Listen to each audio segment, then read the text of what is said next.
हमारे साथ है दुग्ध विकास, पशुधन एवं मत्स्य विकास के प्रमुख सचिव के रवि नायक सर।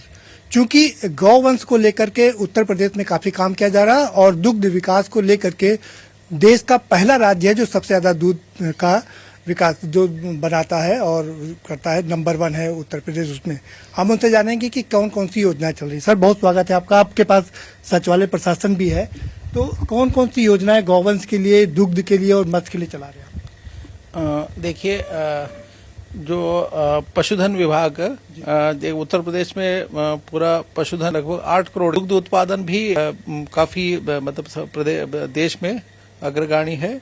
और साथ साथ देखो हम लोग उसको और बढ़ावा देने के लिए हम लोग ना कि जो हमारे पास में नंद बाबा दुग्ध मिशन का एक राज्य सरकार की एक परिकल्पित योजना है। हमारे जो आर्टिफिशियल इंसेमिनेशन की जो कार्यक्रम चलती है और उसमें लगभग अब तक हम 1.5 करोड़ पशुओं को एआई से हम आच्छादित कर चुके हैं।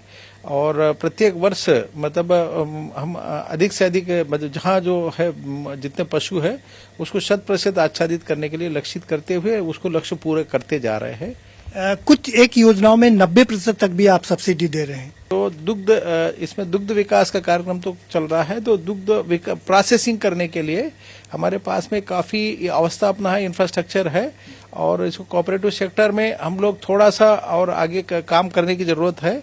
थोड़ा सा अन्य स्टेट्स के, गुजरात के सापेक्ष में उतना नहीं है, बट उसको आगामी दिनों में गुजरात के बराबर और उसको सरपास करने के लक्षित करके आगे चल रहे हैं। हम बड़ी कंपनी आने वाली है। हाँ, तो हमें जो कुछ प्लांट्स है हम लोग का निर्माण कर चुके हैं और उस जो कानपुर, कन्नौज और गोरखपुर के प्लांट्स में हम एनडीडीबी से कुछ बातचीत चल रही है, तो वो हो जाएगा। तो हम प्रोसेसिंग में भी सबसे जो पूरा इवन गुजरात से सरपास करने की स्थिति में भी रहेंगे। हमारे पास दूध की कोई कमी नहीं है। अब तो जानते हैं कि पूरा इतिहासों में पूरा हमारे पुराणों लिखे हैं, तो उसमें दूध की नदियां इस क्षेत्र से बहती थी करके कहा जाता है। तो उस हिसाब से उत्तर प्रदेश में उसी को हम चैनलाइज करते हुए और जो हमारे किसानों को इस तरह से सेवित करते हुए आगामी दिनों में हम लोग ना कि ये जो बकरी पालन के भी हमारे पास में नेशनल लाइवलीहुड मिशन पे लाइव स्टॉक मिशन NLM के तहत में जो कार्रवाई जो लगभग 200 प्रपोजल्स है, तो 200, 300 बकरियों का जो स्कीम्स है किसानों को जो आगे आ रहे हैं, तो उसको हम लोग प्रोजेक्ट सैंक्शन की स्थिति में है। तो वो सैंक्शन होने के बाद में उनको भी हमने मिल्क रूट से जोड़ते हुए और जो स्वयं सहायता समूह जो पशु सखी करके हमारे जो SGSY आप नाम सुने होंगे, उसके जो स्वयं सहायता समूह से सेल्फ हेल्प ग्रुप्स के जो महिलाएं हैं, उस महिलाओं के उसका समूह है, पशु सखी है, उनको भी प्रेरित करते हुए उनके जो दुग्ध का मिल्क कलेक्शन में हम भी जोड़ते हुए आगे कोऑपरेटिव सेक्टर के भी अब तेजी से आगे बढ़ाने जा रहे हैं। सर ये बड़ी अच्छी बात है, क्योंकि ये जो विभाग है आपके पास में सब महिलाओं और गांव के लोगों, गरीब लोगों के साथ में जुड़े हुए हैं, उनके विकास के लिए कि वो आगे बढ़ सके और वहीं अपना काम कर सकें। और कौन कौन सी योजनाएं चल रही है? देखिए, उत्तर प्रदेश आप जानते हुए एग्रो इकोनॉमी है, पूरा हमारा एग्रीकल्चर बेस्ड इकोनॉमी है। तो इसमें खास तौर से जो एग्रीकल्चर में दोगुना बनने का बिना पशु संपदा से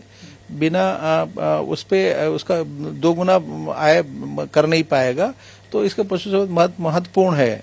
और उसका जीवन शैली के लिए आज के डेट पे पशुओं को देखभाल करने के लिए काफी मतलब लोग इच्छा नहीं प्रकट कर, उसके बावजूद इसमें काफी गुंजाइश है और कमर्शियल स्केल में काफी लोग आगे आ रहे हैं, कर रहे हैं। और इसमें हजारों लोग इसमें काफी छोटी इन्वेस्टमेंट से लाखों रुपए अभी भी कमा रहे हैं और ये काफी गुंजाइश है इस क्षेत्र में। इसको बहुत आगे आने की आवश्यकता है और हम इस पे विभाग पूरा तत्पर है कि इसको सभी जो इच्छुक लोग हैं उसको आगे उनको सेवित करने के लिए, उनके जो इच्छा है उसके जो आवश्यकताओं को पूरा करने के लिए।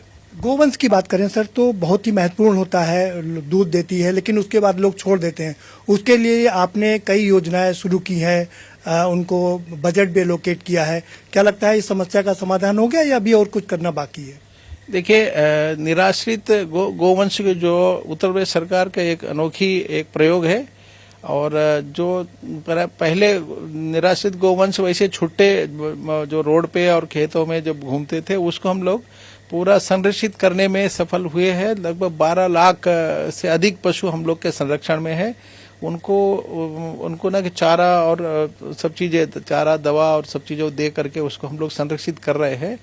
और जो किसान जो समय समय पे फिर भी कई जगह पे जो छुट्टे पशु किसान छोड़ देते हैं, खास रोड साइड में जो गांव रहते हैं तो उस गांव में किसान अपने जो उपयोगी पशुओं को भी वैसे ही छोड़े रहते हैं। तो वो एक बड़े चैलेंजिंग है।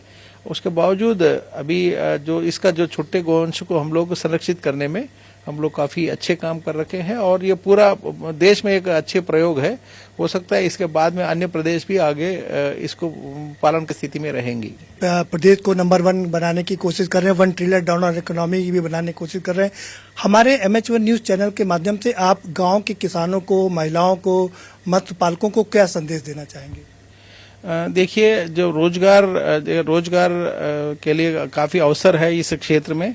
आपको इसको किस तरह से जुड़ जाए, और काफी पढ़े लिखे लोग हमारे साथ में जो काफी बीटेक, एमटेक, IIT जो किए से लोग, और ये 300 200 बकरी पालन का जो स्कीम्स लगा करके उसको अपने स्वरोजगारी चीजें स्वरोजगार की तरफ मोड़ रहे हैं।